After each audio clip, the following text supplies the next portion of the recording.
Jack, there's the key. Start her up, have a look round. Yeah, perfect. I'll just be inside. Yeah. When you're ready for a test drive, just give me a shout, I'll take you out for it. That's perfect, man. Thank you so much. I'll be in just a second.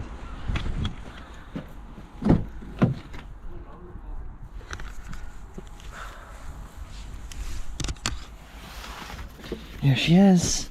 Next time you're late for work, it's worth remembering that nothing, but nothing, gets in the way of a Land Rover.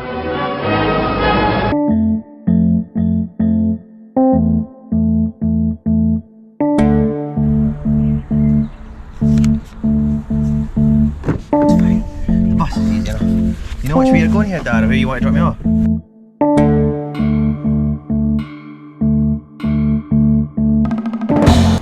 Today is a different kind of video altogether, and it's going to be a busy day, a very busy day.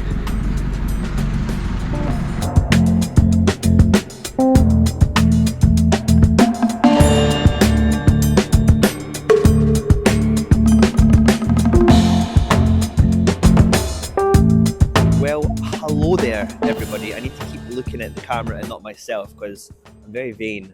So we're at Edinburgh, I keep doing it. We're at Edinburgh Waverley Station and we are en route to Yorkshire in England, and then we're going from Yorkshire to a place called Halifax. It's a very busy day today and we are going to pick up my new Freelander 2, which I mentioned in the last video, which did divide some opinion about the old Land Rovers. I know they're controversial, but I'm getting one anyway. So we're heading down there now. Get there for like 1-2 p.m. and I'm collecting the car hopefully, and then I'm driving it all the way back to Edinburgh today. So I'm recording it all. I hope you enjoyed this video. It's going to be a long day ahead. I need your company.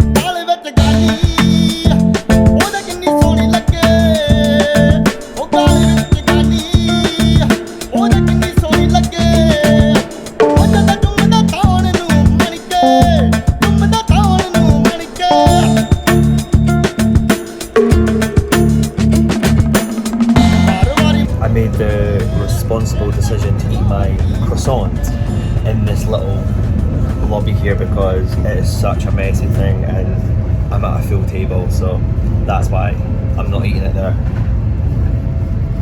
We're about 40 minutes into our journey, so about an hour and 20 minutes left. Actually no, 2 hours left. But just a little high because I missed you, so yeah, see you in York.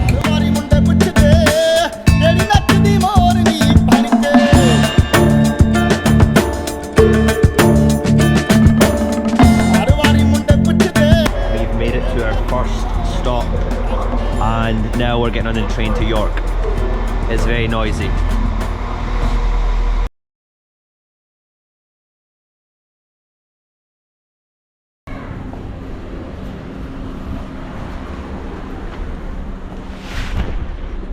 I'll just put my thing back here if that's okay. Thank you for picking me up. No problem. Have a look round. Yeah, perfect. I'll just be inside. Yeah. When you're ready for a test drive, just give me a shout, I'll take you out for it. That's perfect, man. Thank you so much. I'll be in just a second. Oh wow, this is very interesting. How does this work? This is a push. Okay. Where's the start button?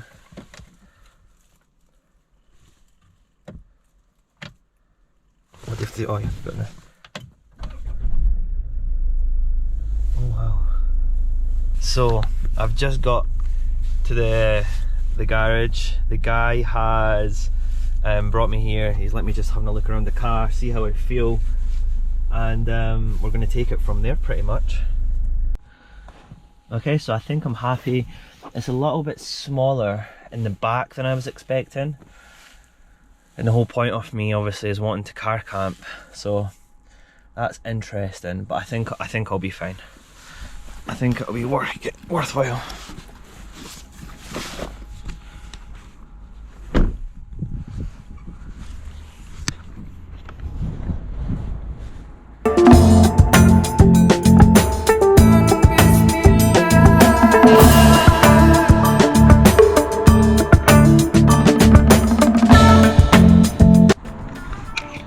Oh my god. That was dramatic.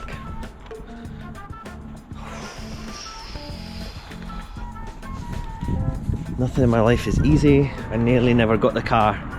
I was so close to having to probably get a train home tonight. I'll tell you everything in just a bit. Okay. Okay. Firstly, look at this. Oh no. Look at this ghetto ass setup right here. Just because I don't have my thing. Anyway. That was just drama. So I'll fast forward all the boring stuff. It got to the payment point, I was happy with it. And then I was like, he's like, just bank transfer it to the same account that you deposited it to. Like I paid like a £200 deposit just to reserve the car. And I was like, don't you take credit cards? And he was like, no, we don't, unfortunately. I was like, what the actual fuck? Like, why? Firstly, I was annoyed at myself. Why didn't I ask that? It was my fault, completely my fault. It's very common for car dealers to only do like bank transfers. I don't know why, but it is.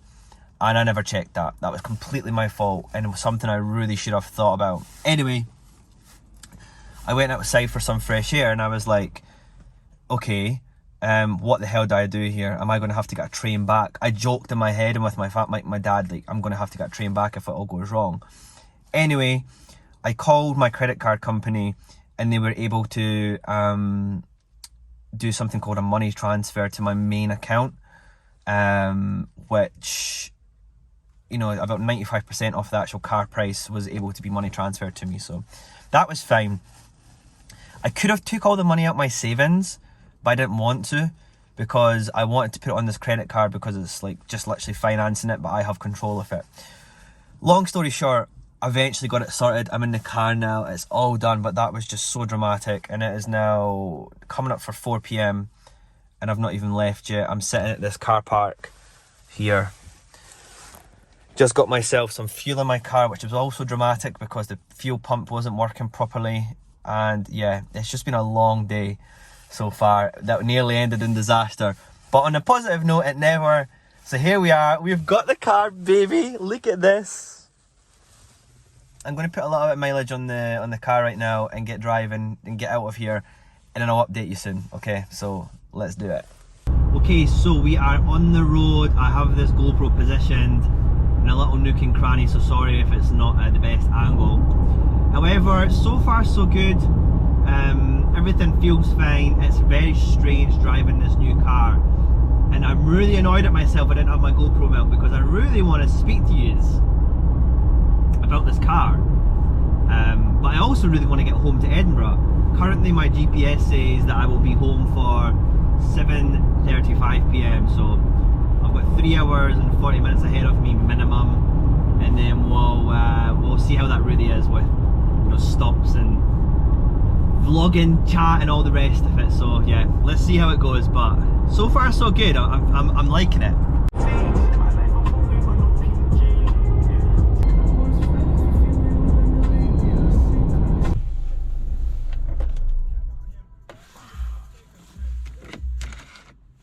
Okay.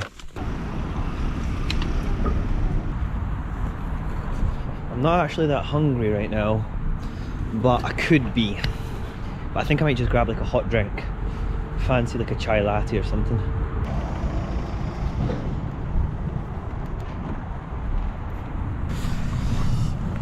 Ooh.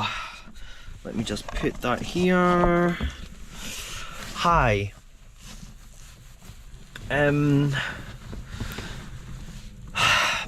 I just feel like this video has been a little bit all over the place today, especially since I got to like the car dealership, just because everything went a little bit crazy.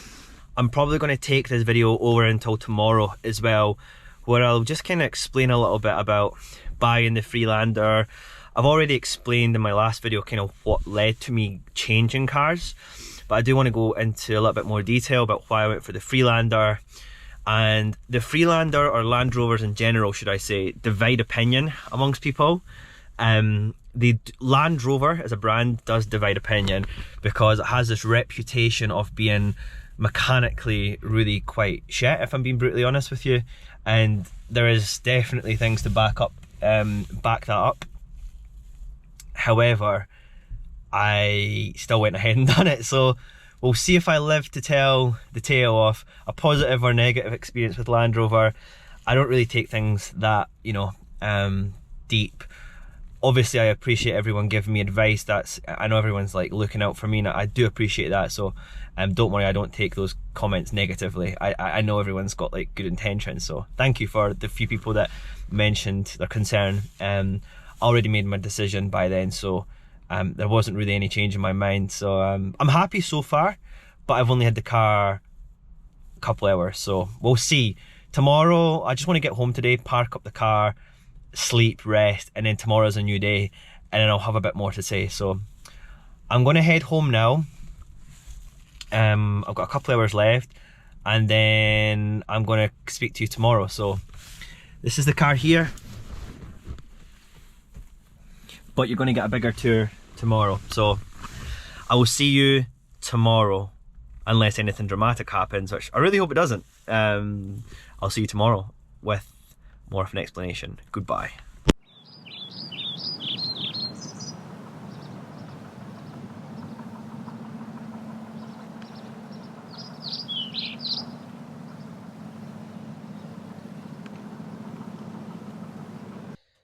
So there's a lot to cover, and I won't be able to cover it in this whole video. But one of the main things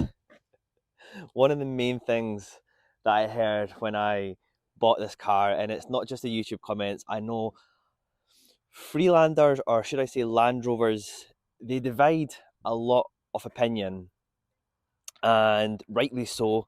Some of them are made absolutely terribly.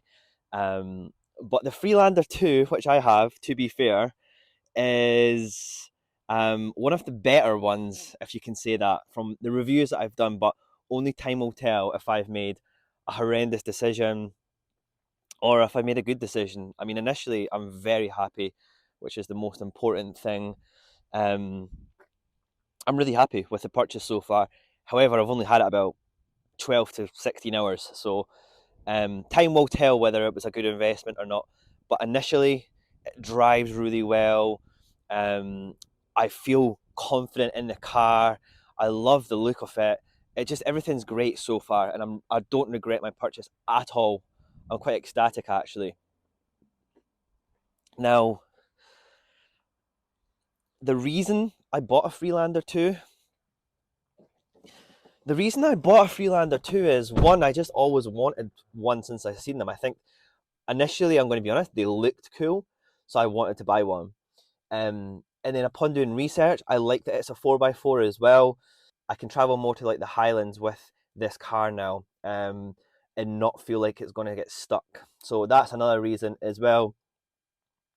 And I think when you're traveling long distances in cars, you need something that you feel comfortable in, something that you like looking at, something that you know, this is like my second home now, pretty much, because I sleep in here. I'm going to sleep in here and spend a lot of time in here. So I need it to look like something that I'm happy with as well. And the Honda never gave me that. So, I mean, looks aren't everything, obviously. Mechanically, I want the car to be reliable as well. And I'm sure people are laughing at that as well. But I hope I've got the last laugh. But I've bought an old car. She's 2012 model. Had full service history. So as long as I keep on top of that, hopefully I'll be fine. So that's why I bought this car. Secondly, let's look at the real reason, or one of the main reasons I'm going to be using it, right, is for camping. This car isn't massive. It's not the biggest car in the world. It is roughly similar to the size of the Honda. Might be smaller in length, but bigger in headroom. The dimensions are very similar. However, again, it's not massive at all, and I am going to have to discover how I'm going to transform this into somewhere I can sleep on journeys, and I don't know what I'm going to do yet. I've got ideas, but tonight I'm going to draw sketches, see how I feel. I don't think it's going to be carbon copy of what my last build was, my Honda. It might be if it works out like that, but We'll see. We'll see. I mean, right off the bat, the back hatch is different. Obviously, it goes up, whereas my Honda came sideways. I don't think like from here to here, it's as big, but I don't know. It might be the seats as well. I took the seats out of my Honda on the second build. I don't know if I want to do that on this build yet. I'm uncertain if I want to actually do that yet. But these are all decisions that I'm going to make this week. A lot is going to happen on this channel. I've got a brand new build coming, and I'm finally ready to go on really big adventures up to the Highlands. Starting hopefully in a few weeks' time. I've got one planned. So I really need to get started with this. But I hope you've enjoyed this video. I hope you're excited as excited as I am to see how I change this into a camper and the adventures I can go on. I'm very excited. I'm very happy so far. So yeah, any of the people interested in if my Land Rover is going to last, then stay tuned. You're going to see on this channel. Anyway, thank you so much for watching. I'm going to end it here because I don't know how long this video has been, but I feel it's been quite long. And yeah, I'll see you in a few days' time with the start of the camper build. Have a nice day wherever you are. Goodbye.